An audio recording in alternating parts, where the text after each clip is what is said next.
Vyama vya wafanyikazi wa afya kwenye kaunti ya Laikipia wametangaza kuanzisha mgomo wao kuanzia saa 6 usiku wa Jumatatu ijayo.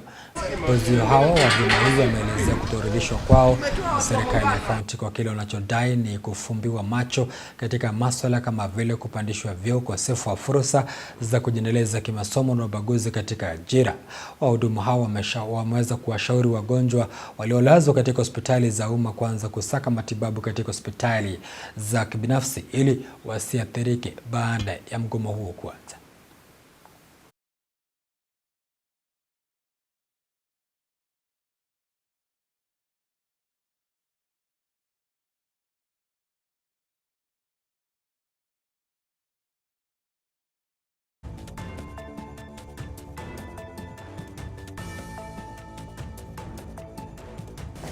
Mwajiri ambaye ni county government of Laikipia, hakuna kitu ambacho wamefanya hata kimoja.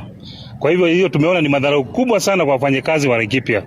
Na kama wauguzi tumepeana muda wa wiki moja, strike notice ya wiki moja, ili waweze kutimiza hayo masharti. Na kwa vile hawajatimiza, strike notice yetu inaisha Sunday. Na siku 7 zilipoisha tukapeana strike notice ambayo tuliserve, na tuko hapa kusema ya kwamba hiyo strike notice after kuserve the 7 days zimeisha. Hatujazungumziwa na yote katika serikali ya gatuzi la Laikipia. Hiyo ni kuonyesha ya kwamba hawana heshima na wauguzi ama wahudumu wa afya gatuzi la Laikipia. So tunahurumia sana wananchi, sababu pia sisi hatupende sana kufanya strike na tunaomba wananchi watuwie radhi, si kwa mapenzi yetu.